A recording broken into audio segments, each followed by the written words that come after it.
नमस्कार दोस्तों, हमारे YouTube चैनल बुक्स प्ले में आपका स्वागत है। इकिगाई हेक्टर गार्सिया और फ्रांसिस्क मिलारेस द्वारा लिखी गई एक किताब है जिसमें दीर्घायु, तंदुरुस्त और आनंदित जीवन जीने के जापानी रहस्य को बड़े विस्तार से समझाया गया है। इकिगाई बुक एक इंटरनेशनल बेस्टसेलर बुक है।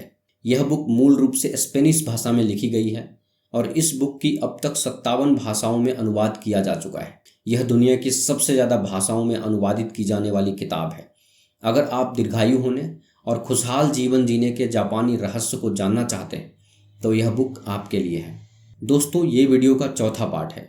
इस वीडियो के बाकी सभी पार्ट्स का लिंक नीचे डिस्क्रिप्शन में दे दिया हूँ। इस वीडियो को देखने के बाद आप बाकी पार्ट्स को ज़रूर देखें। तो चलिए शुरू करते हैं।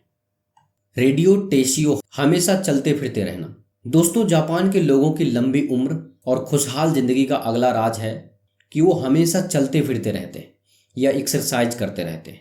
जापान में रेडियो पर सुबह और शाम ऐसे प्रोग्राम प्रसारित होते हैं जिनसे लोगों को एक्सरसाइज करवाई जाती है। यह ट्रेडिशन वहाँ 50 से भी ज़्यादा सालों से है। इसी को अब रेडियो टेशियो कहा जाता है। जापान की हर कंपनी के एम्प्लॉय काम शुरू करने से पहले रेडियो टेशियो करते हैं, चाहे उनकी कंपनी विदेश में ही क्यों ना हो। दोस्तों, ज़्यादातर लोग सोचते हैं कि सिर्फ जिम में ही एक्सरसाइज की जा सकती है, लेकिन हम यहाँ बॉडी बिल्डिंग की बात नहीं कर रहे। जापान के लोग ज़्यादा समय तक कभी नहीं बैठते, बीच बीच में वे चलते फिरते रहते हैं। इससे उन्हें कभी मोटापा और दूसरी बीमारियां नहीं लगती और वे लंबी जिंदगी जीते हैं। तो दोस्तों, आप भी अब नियम बना लीजिए कि डेली हल्की फुल्की एक्सरसाइज जरूर करेंगे और ऐसा सारी जिंदगी करते रहेंगे। मोआई जीवन से जुड़ना। मोआई संकल्पना का अर्थ होता है एक ही उद्देश्य से इकट्ठा हुए लोगों का गुट, जो समाज में हर किसी की मदद के लिए तैयार रहते हैं। बुरे वक्त में एक दूसरे का सहारा बनना और एक दूसरे का साथ देना। मोआई जापानी संस्कृति का एक अभिन्न अंग है। इस समाज के कई लोगों के लिए समाज सेवा करना ही उनका इकिगाई होता है। मोआई के लोग मासिक चंदा तय करते हैं और उसको जमा करते हैं।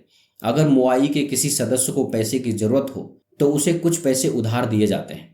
इस प्रकार से मोआई में जो सदस्य होते हैं उनकी भावनात्मक और आर्थिक दोनों जरूरतें पूरी होती रहती है। जब ये लोग मिलते हैं तो खाना, गपशप और विभिन्न प्रकार के खेल एक साथ करते हैं, जिससे उनका सामाजिक बंधन और मजबूत होता है। हर कोई अपनी जिम्मेदारी पहचान कर इस समूह का फायदा लेता है। इस वजह से सभी के मन में सुरक्षा की भावना पनपती है कि मेरी मदद के लिए पूरा संघ है, और इस विचार से वो लोग तनाव रहित और दीर्घायु जीवन जीते हैं। Chapter 6, find flow in everything you do. प्रवाह को अपनाना। अरस्तु ने कहा है कि जैसा हम करते हैं वैसे बनते हैं। इसीलिए उत्कृष्टता कोई क्रिया नहीं है, यह तो हमारी आदत है।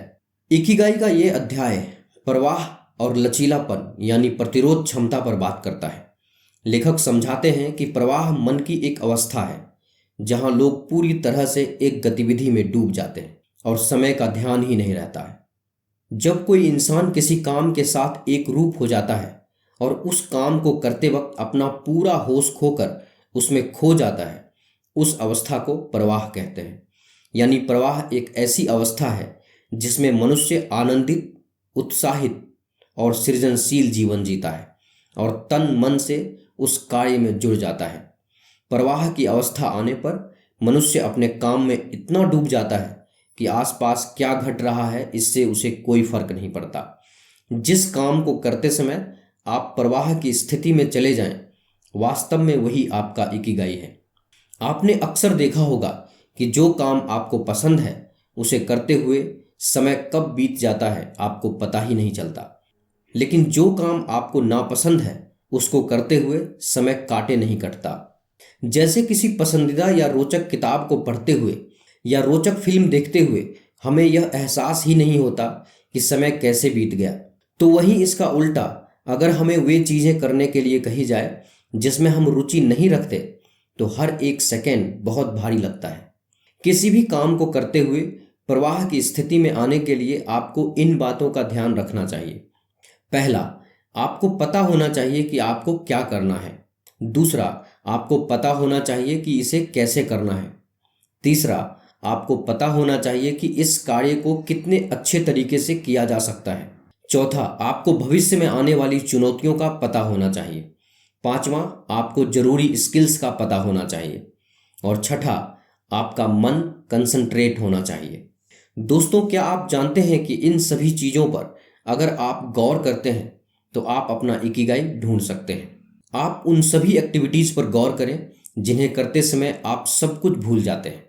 आप उन कामों पर गौर करिए जिन्हें करते समय आप दुनिया से अलग हो जाते हैं और उस काम को करने में खुशी महसूस करते हैं। आप कब खुश होते हैं? इन सभी चीज़ों पर गौर करके और खुद को उत्तर देकर हम अपना इकिगाई ढूंढ सकते हैं। जीवन में सुखद अनुभव करने और अपने जीवन का इकिगाई ढूंढने के लिए हमें ज़्यादा समय उन्हीं कार्यों पर खर्च करना चाहिए, परंतु इसे निगेटिव सेंस में नहीं लेना चाहिए, यानी कि जैसे शराब पीना, बेफिजूल खर्च करना, ज़्यादा फास्ट फूड खाना इत्यादि। फ्लो स्टेट में पहुंचने के बाद ही कोई आदमी अपना बेस्ट काम प्रोड्यूस कर सकता है। सक्सेसफुल लोग, जीनियस और आर्टिस्ट इस तरह के फ्लो स्टेट को बहुत ही ज़्यादा इम्पॉर्टेंट मानते हैं और ये फ्लो स्टेट उनका पावर होता है, क्योंकि उन्हें पता होता है कि आज तक दुनिया में जितनी भी अच्छी चीज़ बनी है वह इसी फ्लो स्टेट में जाने के बाद ही बनी है। जापान के लोग जब अपना इकिगाई ढूंढ लेते हैं तो वो उसमें डूब जाते हैं। कोई झाड़ू भी लगाता है तो इतनी शिद्दत से लगाता है कि अपने काम को देखकर वह खुद ही खुश हो जाएगा और देखने वाला भी उसकी तारीफ करेगा। सब्जी उगाने वाला भी अपने काम को इतने प्यार से करता है कि वह सिर्फ बेस्ट सब्जियां उगाकर लोगों को देता है। यही सीक्रेट जापान को एक सुपर पावर भी बनाता है, क्योंकि वहाँ का हर एक व्यक्ति अपने पैशन को प्रोफेशन बनाता है। जबरदस्ती का कोई काम नहीं करता। इससे हर नागरिक अपना बेस्ट से बेस्ट प्रोडक्ट देता है। लेकिन प्रवाह की स्थिति को प्राप्त करना उतना भी ज़्यादा आसान नहीं होता जितना लोग सोचते हैं, क्योंकि फ्लो स्टेट को पाने के लिए आपको अपनी पसंद के काम को करना होगा। लेकिन पसंद के काम को करने के बाद भी कई बार फ्लो स्टेट को अचीव करना मुश्किल हो जाता है। इसीलिए ऑथर फ्लो स्टेट को पाने के लिए एक तरीका बताते हैं। अगर किसी काम को करते समय आपको ऐसा महसूस होने लगे कि आपकी एकाग्रता भंग हो रही है तो आप नीचे दिए गए उपाय करके देखें। पहला उपाय, मुश्किल काम खोजें लेकिन ज़्यादा कठिन नहीं। ऑथर के मुताबिक जब कोई व्यक्ति किसी ऐसे काम को करता है जिसे करने में उसे बहुत ज़्यादा दिमाग लगाने की ज़रूरत पड़ती है, तब वह आदमी उस काम में मन नहीं लगा पाता है। ठीक ऐसे ही जब कोई आदमी किसी ऐसे काम को करता है जो उसके लिए बहुत ही ज़्यादा आसान है, तो भी उस आदमी का मन उस काम को करने में नहीं लगता है। आपको अपने लिए ऐसे काम की तलाश करनी चाहिए जिसे करने में आपको थोड़ी कठिनाई हो। आपके आराम के दायरे से वह काम थोड़ा बाहर होना चाहिए। हमेशा वो काम चुनें जिसे करने के लिए आपको रिसर्च करनी होगी, आपको मेहनत करनी होगी। उसको पाने के लिए आपके दिमाग को हमेशा सोचना होगा ताकि आपका फोकस बना रहे। ध्यान रहे, कोई ऐसा काम ना चुन ले जो आपकी एबिलिटी से बाहर हो और उसको करना आपके लिए इतना ज़्यादा कठिन हो कि कुछ दिनों बाद उसको करना बंद कर दें। और कोई ऐसा काम भी ना करने लग जाए जो आपके लिए बहुत ही ज़्यादा आसान हो, क्योंकि यदि आप अपने लिए बेहद आसान काम चुनेंगे तो उसे करने में आपको मज़ा नहीं आएगा और वह काम कुछ समय बाद आपको बोरिंग लगने लगेगा। अगर आप एक ग्राफिक डिज़ाइनर हैं तो अगला काम सॉफ्टवेयर सीखना हो सकता है। अगर आप एक डांसर हैं तो आप किसी ऐसे स्टेप्स को सीख सकते हैं जो आपको कठिन लगता है। जब आप अपनी रुचि और क्षमता के हिसाब से किसी काम को चुनते हैं तो उसे करने में आनंद आने लगता है और हम प्रवाह में आने लगते हैं। और इसका साफ मतलब है कि आप अपने इकिगाई के हिसाब से काम कर रहे हैं। दूसरा उपाय, स्पष्ट और पक्का लक्ष्य तय करें। Set clear and specific goal. यदि आप प्रवाह में आना चाहते हैं तो आपके पास स्पष्ट और पक्का लक्ष्य होना चाहिए और फिर उस काम में अपने आप को पूरी तरह से झोंक देना चाहिए। किसी भी काम को शुरू करने से पहले आपके पास उसको करने का क्लियर ऑब्जेक्टिव होना चाहिए कि आपको क्या करना है, कब करना है, किस लिए करना है और क्यों करना है। ये सब बातें आपको पहले से पता होनी चाहिए। उसको ख़त्म करने के लिए एक समय होना चाहिए ताकि उसको आप समय पर ख़त्म कर सकें और उसको आगे के लिए टालें ना। यदि आपके पास स्पष्ट और पक्का लक्ष्य नहीं है तो ये बिल्कुल ऐसा है मानो आप नक्शे के साथ समुद्र की यात्रा पर निकले हो और आपको यह मालूम नहीं कि पहुंचना कहाँ है। इसीलिए आपके साथ नक्शे के अलावा कंपास भी होना जरूरी है, क्योंकि यह आपको उस जगह पर ले जाएगा जहां आप वास्तव में जाना चाहते हैं। यदि आपका लक्ष्य बड़ा है तो उस लक्ष्य को छोटे छोटे टुकड़ों में बांट लें और फिर उसके एक एक टुकड़े पर पूरी ताकत से हमला करें।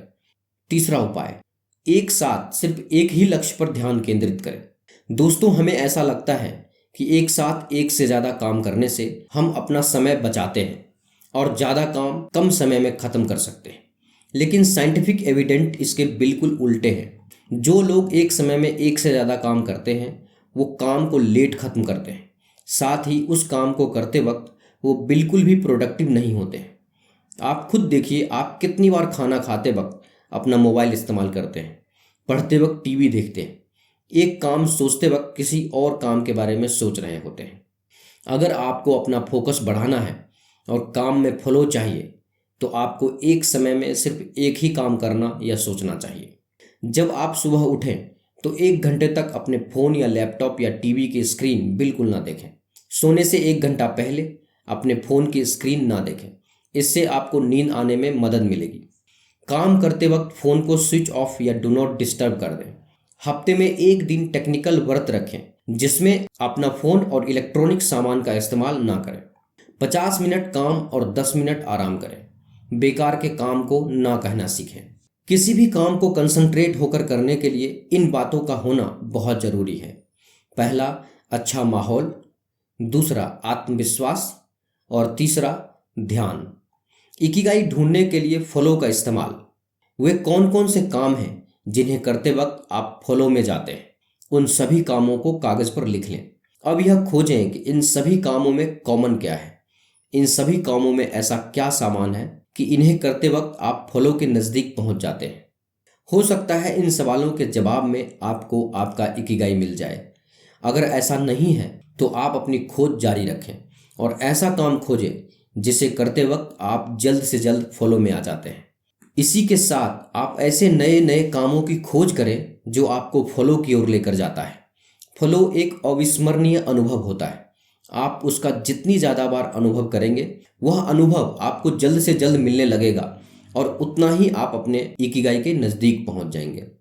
दोस्तों, आप देख रहे हैं इकिगाई बुक की समरी। यह समरी आपको कैसी लगी कृपया हमें नीचे कमेंट बॉक्स में कमेंट करके ज़रूर बताएं। अगर आपको यह समरी अच्छा लगा हो तो इसे अपने दोस्तों और फैमिली मेम्बर्स के साथ अवश्य शेयर करें और हमारे लेटेस्ट वीडियो को देखने के लिए हमारे YouTube चैनल बुक्स प्ले को सब्सक्राइब करें। धन्यवाद।